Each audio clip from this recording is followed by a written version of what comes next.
You're listening to Pole Parlour, a fun, inspiring podcast for all those bewitched by pole dance.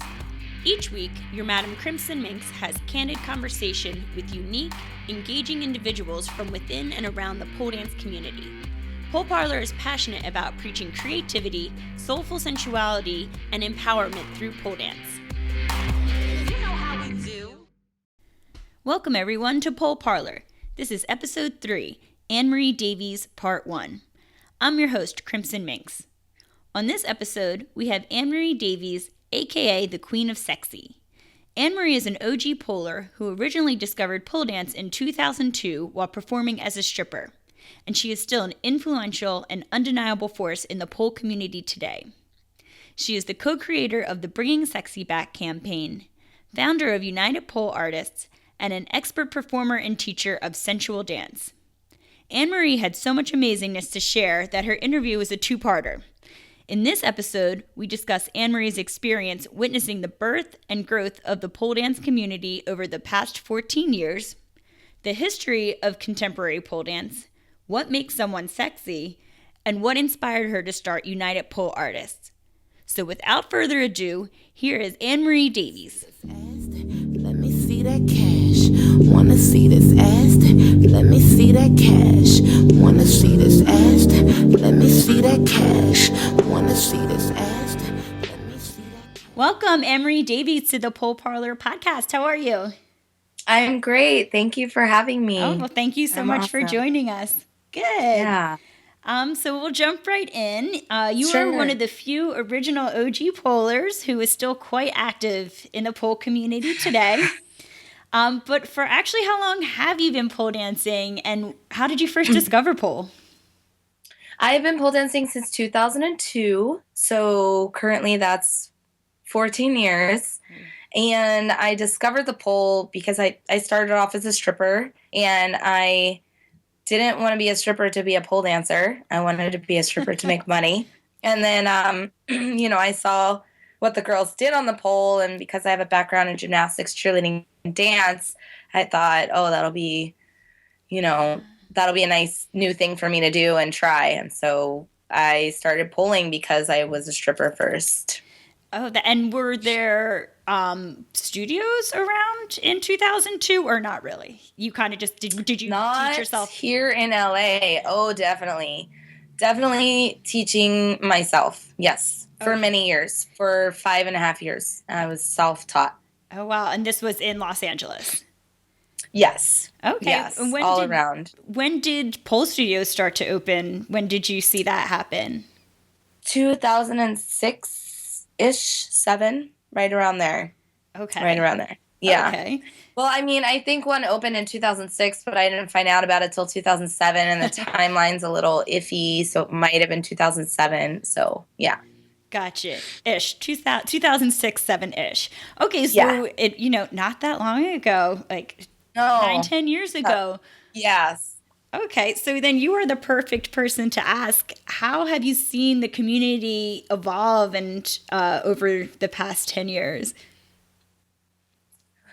That's interesting because I feel like the community sort of spends its time on a bit of a roller coaster. I don't feel like it's evolved and just kind of gone into one place.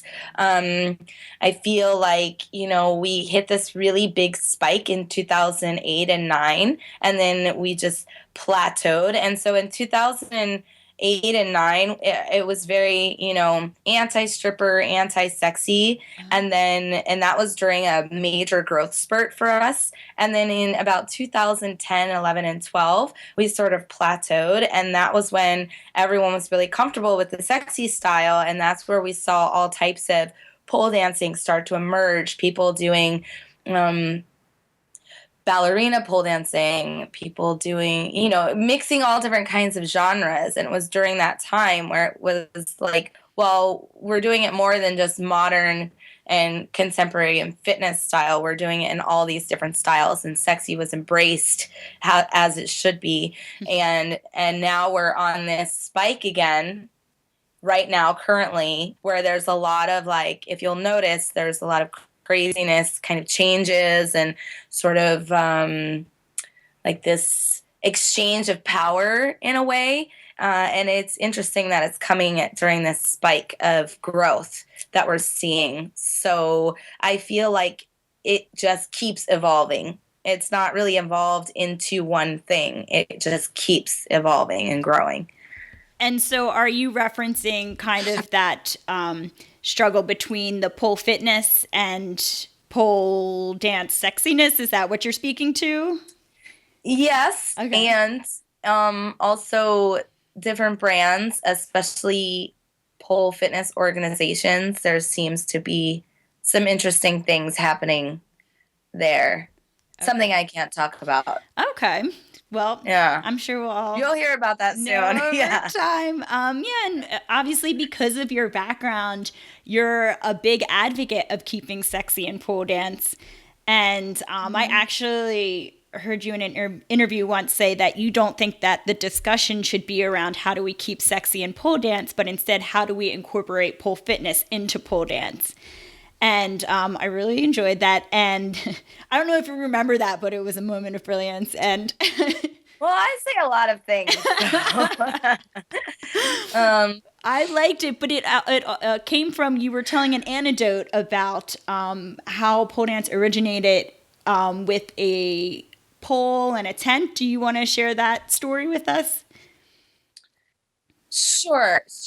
I mean, so the particular type of pole dancing that we're discussing and that we all practice is pole dancing on a metal pole. Mm-hmm. So, because there's a lot of comments. Well, pole derives from Chinese pole and pole derives from Malakam. It's like, but we're not doing it on that apparatus. Those apparatuses are all very different. So, back in the day, after the hoochie coochie dancers were at their peak, carnivals started to pop up around the country. And one of the draws at the carnivals was to have girls dancing in these tents, where the tents were like specifically, so if you go to a carnival, you go into a tent that's specifically for one thing, right? One of them is the freak tent, one of them is maybe the animal petting zoo tent, and the other one is where the sexy girls dance tent. And that's also where they used to have signs outside of the tents that say sexy girls, girls, girls, girls. And that's why strip clubs kind of did that for a very long time, because they wanted everyone to know the girls are in here, they're in here, because they knew that's where the most money was to be made. And so these tents had to be held up with poles in the center of them, as carnival tents do. Mm-hmm. And the stage was in the center of the tent. And the audience was around the tent, and the girls would dance, and they would tend to hold on to the pole because it was there. Because I think it was a comfort thing, and I think just they thought, well, it's here, I might as well use it. And the pole actually used to be called a snorting pole, because when the girls would grind on the pole, all of the men in the audience would snort like pigs. Like, that was their way of saying, we're enjoying this. So they would all go, like, and snort like pigs. So they called the pole a snorting pole. So when the tents back in, like, I think the carnivals back in the 70s were kind of, dying down. In the late 70s is where you saw some of the first strip clubs pop up, and they modeled the strip clubs after the tents. Most strip clubs you go into these days have the pole and the stage in the middle of the room. A lot of them. Yes. And it's kind of modeled off of that old style. I had never heard that. I heard you tell a brief snippet of that, but I never heard the whole thing. That's so interesting. Yeah, it's actually really hard information to find, believe it or not. It took me a long time to find that information, but I found it. It's in a book. I forget which one. I can find out because I need to read it again. So yeah, no, I could, if you want to send me that information, I'll put it in the show notes after, because that sounds like something I'm sure a lot of us would like to read more about. Yeah. So obviously, you stand for keeping sexy in pole dance. I know I already mentioned that, but it coincides, I actually crowdsourced the Pole Parlour Facebook group for questions to ask you during today's interview. Oh, yeah. Nice. And someone had a great question, which was, in your eyes, what is it that makes a dancer sexy? That's really interesting. I answered that in a recent interview. I believe what makes anyone sexy is confidence. Um, I mean, sexy can mean a bunch of different things to people. It can be technically easy to be sexy based on your look or your overall image, but the confidence that you exude is really where sexy, I believe, comes from.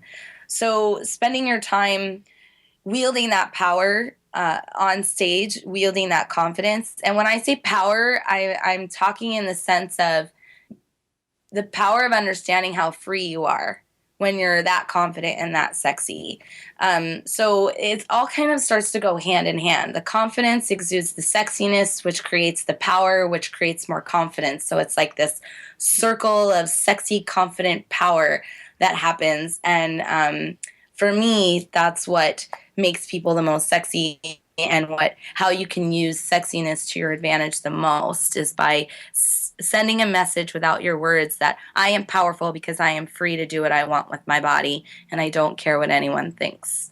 So Yes. And you have the nickname the Queen of Sexy, so you know what the hell you're talking about. Thanks. Well, you better, if you call yourself the queen of anything, you Yes. better know what you're talking about. Yeah. Yeah.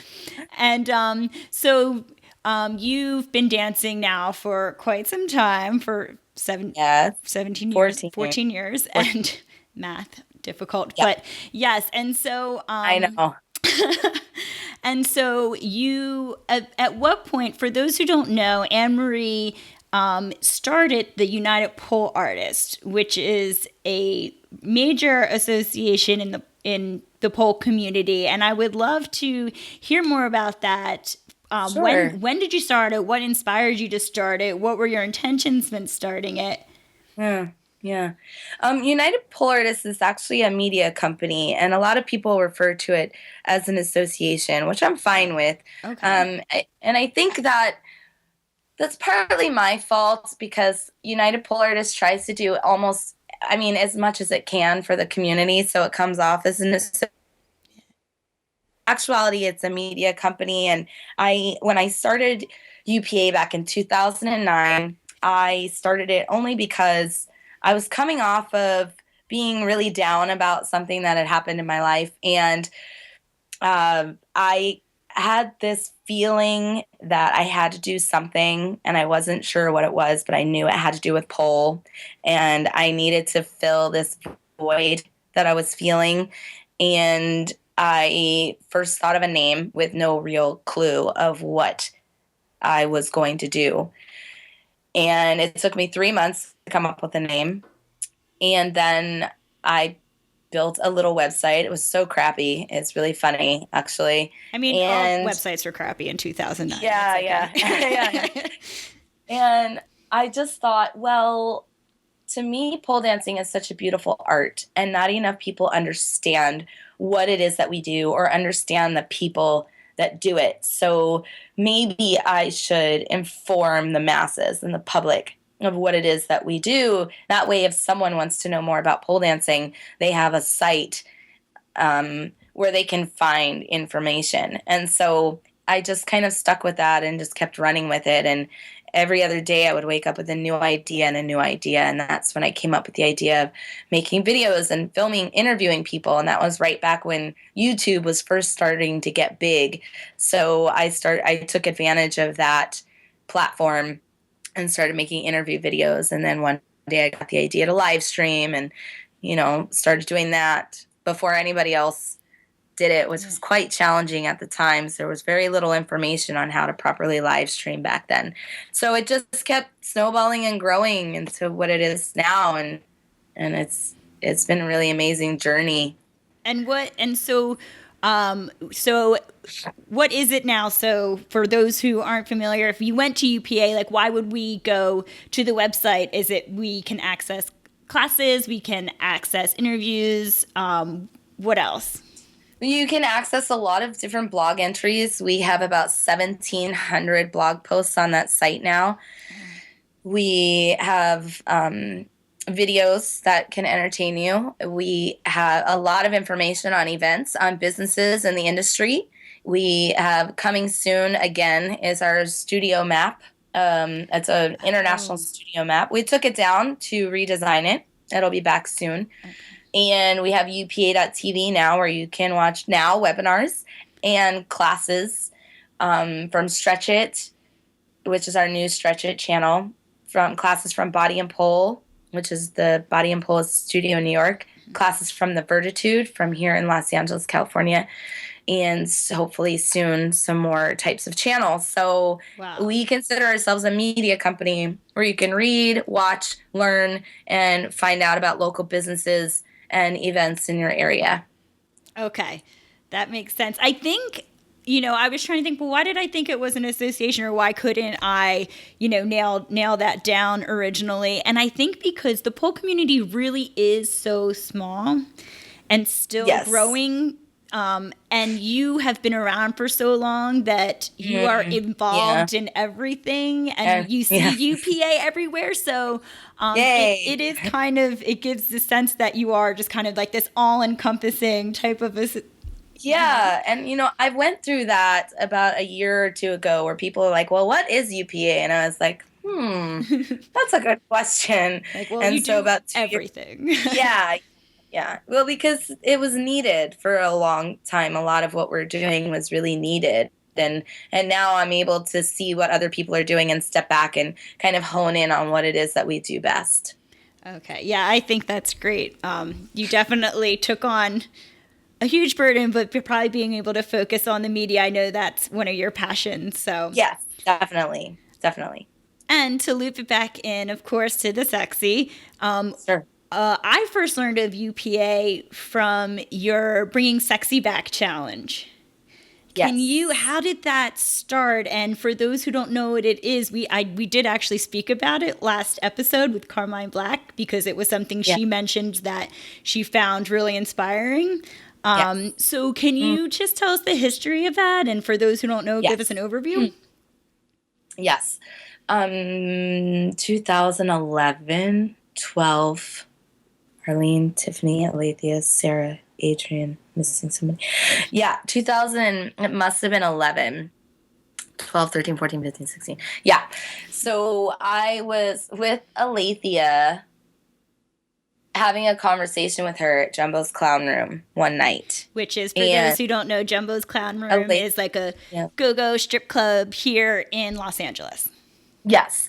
And a lot of pole stars were there that night, and her and I were sitting in a corner, and she was expressing to me her travels, how her travels have been going, and how she thought that there wasn't enough sexy dancing happening at the studios, and how she started to feel disheartened by that, wondering if the sexy was leaving, wondering if it would ever come back, if where it had gone, basically.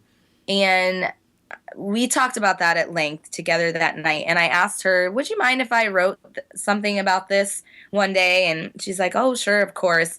And so the next day I had to share something on Facebook through United Polaris. I couldn't find anything. It was like, sometimes Facebook goes through these lulls where there's really nothing interesting. So I'm like, dang it, there's really nothing. I was like, well, since it's fresh in my head, let me write about this conversation. And I wrote this article up in about 20 minutes, maybe less, about where has the sexy gone?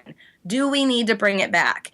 And at the end of the article, I wrote, you know what if we just flood YouTube with all these sexy videos? And that way, when people search pole dance, they're more likely to get a sexy pole dance video. And then when I posted it on Facebook, and the response was overwhelming. We were not expecting it. Everyone was like, oh my gosh, yes, please, let's do this. So my sister, who was working with me at the time, Alex Davies, called me and said, this is the best thing you have ever done, and this is turning into something. And so we picked a date, and we made a flyer, and we worked with Alethea, and it was just like wildfire. It just caught on and kept spreading, and every year it gets bigger and better and more exciting. So And is it a monthly campaign? Is that what it is? Or is it? Yeah, it started off as a week, and then I was like, okay, now we need to do 2 weeks because it's so much. And now we treat it officially as a 2-week campaign, but technically it goes on almost the whole month of July. Right after the weekend, the Monday just after 4th of July is when it officially starts, and it pretty much runs into August. So it happens almost all summer, kind of. Okay. Like half the summer, yeah. And so essentially you are encouraging people to post sexy pole dance videos and to use the hashtag bringing sexy back whatever year. So this year. we use hashtag sexy back because we wanted to keep it short. So sexy back 2016. And then we also use unite with sexy to kind of coincide with our other hashtags and our name. And we ask people to share videos and pictures and stories. And we also have a poster model contest every year to choose the next representative. This year, our poster model winner was Tiffany from Scotland. Tiffany from Scotland. Okay. Yeah. Oh, we'll look forward to seeing those. Yes. And then you can also, I know that you have some larger component on the website where people can submit full choreographed videos, right? And I don't know if it's just for the Bring Sexy Back or if you do it every month, there's a different theme. But yes, we do have a video challenge every month. Yes, which reminds me, I gotta get on that. It starts in March. It goes from March till November. We take off December, January, and February from it. So yes, a video challenge every month. That's cool because I know different categories. Different categories. Yeah. Can you give us examples of some of the categories just for people listening if they want to start? Sure. We do fitness, contemporary. We do a men's only month because we really like to promote them. They're only 20% of our industry, so we really like to make sure they have their special time. Doubles, storytelling. That's all I can think of off the top of my head. And definitely sexy. Definitely sexy. Yes. Awesome. So, yeah, I mean, if you guys aren't on the UPA mailing list already, you should be. You should go over to that website, unitedpoleartist.com, and get on the newsletter list because you will send out email reminders because a lot of times people want an excuse to do some type of performance and to put some effort into something, but for an end, like, oh, I get to post this full routine in this with these certain guidelines, storytelling, oh, okay, I can get this costume, do this. So I just think it encourages, I like it because it encourages creativity and people don't have to depend on necessarily partaking in like a larger production if they don't want to, but it still encourages people to put their own creativity out there and explore. Yes. And it's also, it's a way for them to be able to gain more recognition for their work. And we've noticed And not only that, they repost, hey, vote for me. So it's a circular motion of helping each other. We're giving you the platform. A lot of people are going to come to this, and you help us out by posting that people should vote for you. So it's like you're helping us, we're helping you. Everyone's happy. And I try to do that as much as I can through my work. Yeah. And that's good because also I know you said earlier that one of your objectives with UPA was to be informative for people outside of the community. Mm-hmm. And with this initiative, people posting to their own personal social media accounts or sites, that's a way to kind of get exposure for a community out there. Yeah, but when exactly. You know the person, and then you can, it's not like, oh, I just saw this random video, but oh, I know Sally from high school, and that's really cool. She's doing this. I think it's just a way to elevate the perception and knowledge from the outside who don't know about, pole. Yeah. So.